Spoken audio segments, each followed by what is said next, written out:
নমস্কার বন্ধুরা, আমার চ্যানেলে আপনার সকলকে জানাই স্বাগত। আজকে আমি নিয়ে এসেছি এই বর্ষার ওয়েদারে আজকে আমি রান্না করব একটু খিচুড়িটা একটু অন্যরকমভাবেই করব। একটু আপনারা দেখুন কেমন লাগে। আমি আজকে নতুন করে স্পেশালি আজকে আমার বাড়িতে এটা আমি নিউ করছি, প্রথমবার ট্রাই করছি, তাই প্রথমবারই আপনাদের কাছে শেয়ার করছি। আশা করছি ভালো হবে। আমরা এটা বিভিন্ন রকমভাবে করে খেয়ে দেখি, বাট আজকে এটা অন্য রকমভাবে করছি, কারণ আপনারা দেখলেই বুঝতে পারবেন যে কেন আমি অন্য রকমভাবে বলছি। তার জন্য আপনাদেরকে ভিডিওটা পুরো দেখতে হবে, স্কিপ করবেন না, অবশ্যই পুরোটা দেখবেন। চলুন আগে সবার প্রথমে আমার ছাদ বাগানটাকে দেখিয়ে নিয়ে আসি। দেখুন এটা আমার ছাদ বাগানে আমি লাগিয়েছি নানান রকমের ফুল আছে, সবজি আছে, বেগুন গাছ আছে, ঝিঙে গাছ আছে, তেজপাতা গাছ আছে, নানান রকমের গাছ আছে। সুন্দর করে গাছ লাগানো হয়েছে। এই যে আমি পরিচর্যা করি, বাট সেরকমভাবেও করা হয়ে ওঠে না, সংসারের বিভিন্ন কাজ করতে হয়, সেটার ক্ষেত্রেও আমি এই গাছগুলোকে দেখাশোনা করি। এই দিয়ে আমার সারাদিন কেটে যায়। দেখুন সুন্দর টাইম ফুল গাছ হয়েছে। এটাকে আপনারা কি বলেন কমেন্টের মাধ্যমে অবশ্যই জানাবেন এই গাছগুলোকে। এটা আমার পিঙ্ক কালারের একটা জবা। এই যে গোলাপের পরিচর্যাটা ঠিক মতন করা হয় না, এবং সারও সেরকম দেওয়া হয় না, এই কারণেই সেরকম ভালোভাবে গোলাপগুলো হয়ে ওঠে না আমার। দেখুন এইগুলো একটু বৃষ্টি হয়েছে বলে এই জন্য এত সুন্দর ফুল একটু একটু করে ফুটেছে, কিন্তু গাছগুলোর পরিচর্যা করলে আশা করি খুবই ভালো ফুল দেবে। দেখতে পাচ্ছেন আজকে এই বর্ষাকালের ওয়েদারে আজকে আমরা খিচুড়ি রান্না করে আপনাদেরকে দেখাবো। দেখতে পাচ্ছেন এই যে টাইম ফুলগুলো দু রকমের ভ্যারাইটি আছে আমার কাছে। আর এখানে হচ্ছে কাঠগোলাপ আছে, নীলকণ্ঠ গাছ আছে। দেখুন পাখিটা কি সুন্দর লাগছে দেখতে। আজকের ওয়েদারটা খুবই ভালো, তাই আজকে আমি আপনাদেরকে খিচুড়ি করে দেখাবো। এই কারণে দেখুন আপনাদের আর একটা মেম্বারের সাথে দেখা করাচ্ছে। এটা আমাদের বাড়ির লিজাকে দেখুন, লিজা বেরিয়েছে আমার ছাদে বেরিয়ে খুবই সুন্দর হেঁটে হেঁটে বেড়াচ্ছে। দেখুন দেখুন দেখুন খেলছে, কত ভালোই না লাগছে ওকে দেখতে, তাই না? দেখুন দৌড়াচ্ছে কিরকম, কি সুন্দর।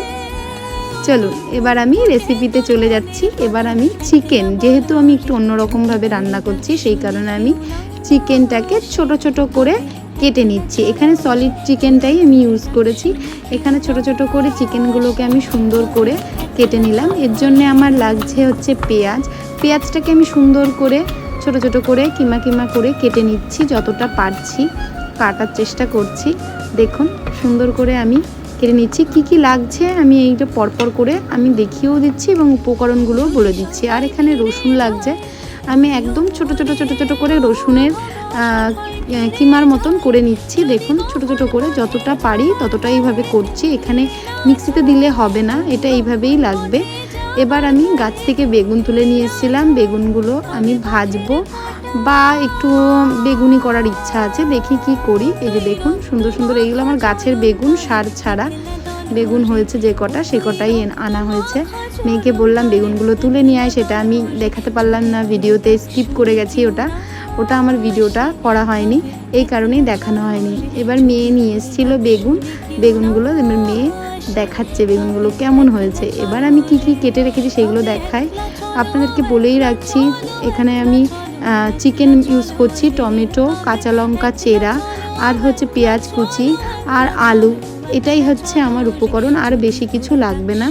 আর কিছু মশলাপাতি লাগবে, সেগুলো আমি আপনাদেরকে করার সঙ্গে সঙ্গে দেখাবো। এখানে আমি মুসুরির ডাল আর গোবিন্দভোগ চাল ইউজ করব, সেই কারণেই এই দুটো আমি দেখালাম। দেখুন এবার আমি এখানে একটা হাঁড়িতে পরিমাণ মতন জল নিয়ে জলটাকে গরম বসিয়ে দিয়েছি। জলটা এখন ফুটেই গেছে প্রায়। এখানে আমি এবার গোবিন্দভোগ চাল মেপে নিচ্ছি পরিমাণ মতন। আমাদের ঘরের ফ্যামিলিতে যে কয়জন সেই কয়জন অনুযায়ী আমি চালটা নিচ্ছি, আপনারা আপনাদের পরিমাণ মতন নেবেন। আমি এখানে এই 2 কাপের মতন আমি নিলাম, 2 কাপের একটু কম নিয়েছি আমি সামান্য, এই কারণে। এবার মুসুরির ডালটাও সেই একই পরিমাণে নেব। চাল ডাল দুটোই সমান পরিমাণে রাখবেন, তাহলে খিচুড়ির টেস্টটা খুবই ভালো আসে। এবার দেখুন এগুলো আমি মিক্স করে নিচ্ছি। এবার একসাথে আমি এটাকে ধুয়ে নেব। এবার আমি সুন্দর করে এটাকে ধুয়ে নিচ্ছি, কারণ এর মধ্যে অনেকটা নোংরা থাকে, পলিশ করা হয়, চাল ডাল দুটোকেই পলিশ করা হয়। যতটা পারবেন ভালোভাবে ধোবেন।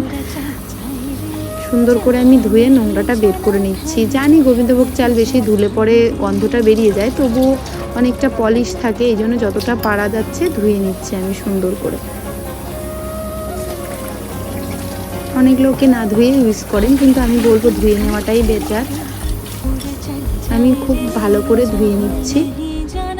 এবার আমি ঘি বের করে রাখলাম। এবার আমি চিকেনের মধ্যে হলুদ এবং নুন মেখে রাখবো। ওর মধ্যে একটু সামান্য শুকনো লঙ্কার গুঁড়ো অ্যাড করছি, ওটাকে আমি মাখবো। আর এখানে আমি চালের মধ্যে শুকনো লঙ্কার গুঁড়ো আর ঘি দিয়ে আমি ওটাকে সুন্দর করে মেখে নিচ্ছি। এটাতে সেন্টটা খুব ভালো আসে, এই কারণেই আমি এটা দিলাম। দেখুন এটা সুন্দর করে আমি মিক্স করে নিচ্ছি। মেখে নিয়ে এবার আমি জলের মধ্যে দিয়ে দিলাম। একদিকে আমি জলের মধ্যে চাল আর ডাল দিয়ে দিলাম মেখে রাখা ঘি দিয়ে আর শুকনো লঙ্কার গুঁড়ো দিয়ে। এটা আমি এর মধ্যে দিয়ে দেওয়ার পরে আমি গাছ থেকে কটা তেজপাতা নিয়ে এসেছিলাম। কাঁচা তেজপাতা যেহেতু, সেই কারণেই কাঁচা তেজপাতার আলাদাই একটা টেস্ট আছে রান্না করলে, আর শুকানো তেজপাতার আলাদাই একটা টেস্ট। দুটো দুই রকম। আমার কাছে যদি জিজ্ঞাসা করেন, আমি তাহলে বলবো কাঁচা তেজপাতার টেস্টটাই আমার কাছে বেটার লাগে। এবার আমি একটা কড়াইতে তেল গরম করতে বসিয়ে রেখেছিলাম আগের থেকে। এবার আমি নুন হলুদ দিয়ে আলু দিয়ে দিচ্ছি। দেখুন আলুগুলোকে একটু ভালো করে সুন্দর করে আমি ভেজে নেব। আমি এর মধ্যে সবজির মধ্যে খালি আলু আর এবং টমেটোটাই ইউজ করছি, আর কিছু ইউজ করব না।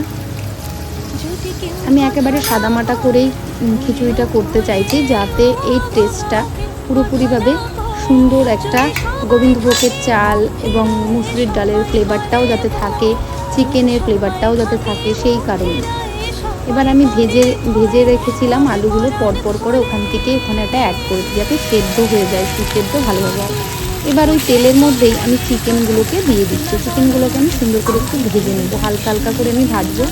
বেশি ভাজলে সফটনেসটা থাকবে না চিকেনের, এই কারণেই আমি অল্পই ভাজবো, বেশি ভাজবো না। সুন্দর করে এই যে দেখছেন অল্প অল্প করে আমি ভেজে নেওয়ার চেষ্টা করছি। এবার সুন্দর করে আস্তে আস্তে আপনারা নাড়া দিয়ে ভাজবেন, প্রতিটা জিনিস যেন ভালো করে ভাজা হয়। এবার আমি তেজপাতাগুলো অ্যাড করছি। গাছের যেহেতু তেজপাতা আমি টাটকা, তাই জন্য আমি এইভাবে ইউজ করছি। দেখুন এবার আমি টমেটোগুলো ইউজ করছি। টমেটোগুলোকে আমি এখন এর মধ্যে দিয়ে দিলাম, চাল ডাল যেটা সেদ্ধ করে। এবার আমি কুচনো যেই রসুনটা সেটা আমি অ্যাড করলাম এর মধ্যে। এবার আমি কুচনো অর্ধেক পেঁয়াজটা, আর এখানে বলে রাখি অর্ধেক যেই পরিমাণটা আমি কেটে রেখেছিলাম, এখানে আমি অর্ধেকটাই ইউজ করছি। আর পেঁয়াজ আর রসুনটা আর কাঁচা লঙ্কাটা আমি পুরোটা দিয়ে দিলাম, টমেটোটাও আমি পুরোটা দিয়ে দিয়েছি।